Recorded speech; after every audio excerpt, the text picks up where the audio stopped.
বাংলাদেশ বর্তমানে আরেকটা খুবই গুরুত্বপূর্ণ সংকটের মধ্যে দিয়ে যাচ্ছে, যেটা হচ্ছে রোহিঙ্গা সংকট। যে কোনো পরীক্ষার জন্য খুবই ইম্পর্টেন্ট। রোহিঙ্গারা মূলত রাখাইন যে অঙ্গরাজ্য, সেই অঙ্গরাজ্যের বাসিন্দা ছিল।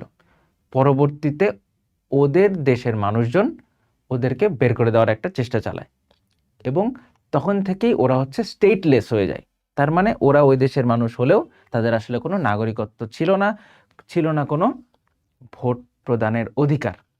বাংলাদেশে ওরা অনেক আগে থেকেই আসা শুরু হয় ওদের, কিন্তু সবচেয়ে বড় ঢলটা আসে হচ্ছে 2017 সালে এবং ওরা আশ্রয় নিতে থাকে কোথায়? কক্সবাজারে, বিশেষ করে উখিয়া, টেকনাফ এই জায়গাগুলোতে। এবং বাংলাদেশে প্রায় 10 লাখেরও বেশি রোহিঙ্গা কিন্তু চলে আসছে। এখন আমাদের কি কি ইম্পর্টেন্ট জিনিস এখান থেকে জানা দরকার সেটা যদি আমরা একটু দেখি।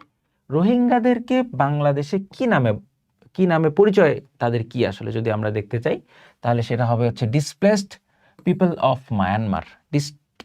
Displaced people of Myanmar.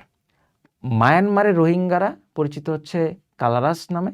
এবং এরপরে যদি আমরা একটু দেখি, ওরা হচ্ছে রাখাইন প্রদেশে ছিল এবং মুসলিম জাতিগোষ্ঠী। শরণার্থী হিসেবে প্রথম বাংলাদেশে আসে 1978 সালে এবং ওরা নাগরিকত্ব হারায় 1982 সালে। বাংলাদেশে প্রথম আসে, এটা একটু ইম্পর্টেন্ট বেশি, 1978 সালে। তো রোহিঙ্গাদের অনেক সশস্ত্র বাহিনী আছে, এগুলো খুব একটা ইম্পর্টেন্ট না। রাখাইন রাজ্যের পূর্ব নাম ছিল হচ্ছে আরাকান। এরপরে গণতন্ত্রের জন্য মায়ানমারে যে বিপ্লব চলছে সেটাকে আমরা কি নামে ডাকছি? বসন্ত বিপ্লব। এবং এখানে যদি আমরা একটু দেখি, রোহিঙ্গাদের ওপর মায়ানমার কর্তৃক যে পরিচালিত অপারেশন, সেই দুটার নাম আমাদের মনে রাখতে হবে। সেটা হচ্ছে অপারেশন কিং ড্রাগন আর অপারেশন ক্লিয়ারেন্স। এই দুইটার মাধ্যমে আসলে মূলত এথনিক ক্লিনজিং করার চেষ্টা করা হয়েছে। এথনিক ক্লিনজিং মানে কি? জাতিগত ভাবে নির্মূল করা, মানে ওই জাতিকে একদম শেষ করে দেওয়া, ধ্বংস করে দেওয়া, সেটা হচ্ছে এথনিক ক্লিনজিং।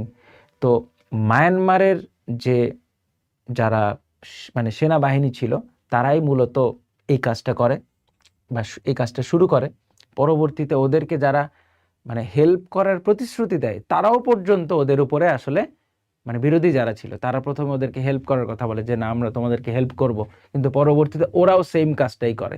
মানে এই জাতি সবসময় মানে কি বলবো, প্রতিশ্রুতি থেকে মানে প্রত্যাখ্যাত হয়ে এসছে, এই আর কি বলা যায়। রোহিঙ্গাদের নিয়ে কিছু চলচ্চিত্র আছে, জন্মভূমি, দ্য বার্থল্যান্ড এবং আ পেয়ার অফ স্যান্ডেল, এই দুইটা আমরা একটু মনে রাখতে পারি। এই ইনফরমেশনটা খুবই খুবই খুবই গুরুত্বপূর্ণ। সেটা হচ্ছে রোহিঙ্গা গণহত্যার বিরুদ্ধে আন্তর্জাতিক আদালতে মামলা করে হচ্ছে গাম্বিয়া, খুবই ইম্পর্টেন্ট। তবে এই সময় কিন্তু হেল্প করে হচ্ছে মূলত বাংলাদেশ, টাকা পয়সা দিয়ে ওদেরকে হেল্প করে হচ্ছে বাংলাদেশ, মামলাটা করে হচ্ছে গাম্বিয়া। ওকে, এরপরে হচ্ছে 3 সেপ্টেম্বর 2025। এখানে এই সময়, এটা কিন্তু একটু রিসেন্ট ইনফরমেশন যেটা আমরা দেখতে পাচ্ছি, 3 সেপ্টেম্বর ঢাকায় একটা আন্তর্জাতিক সম্মেলন হয়, যেটার আয়োজক হচ্ছে APHR। এটা জাস্ট একটু মনে রাখতে পারি, APHR। এরপরে আমরা দেখব এখানে আরেকটা ডায়ালগের কথা বলা হয়েছে, এগুলো এত বেশি ইম্পর্টেন্ট না, ঠিক আছে? আগস্ট মাসে আরেকটা ডায়ালগ হয়েছে, তো এগুলো এত বেশি ইম্পর্টেন্ট না।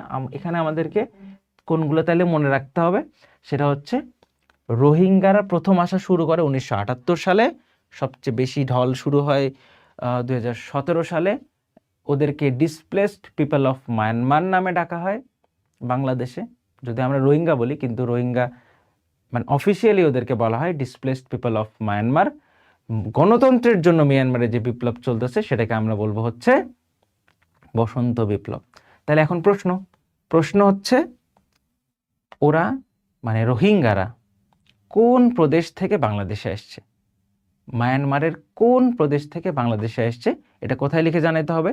কমেন্টে লিখে জানাতে হবে। ওকে, দেখা হচ্ছে নেক্সট ভিডিওতে।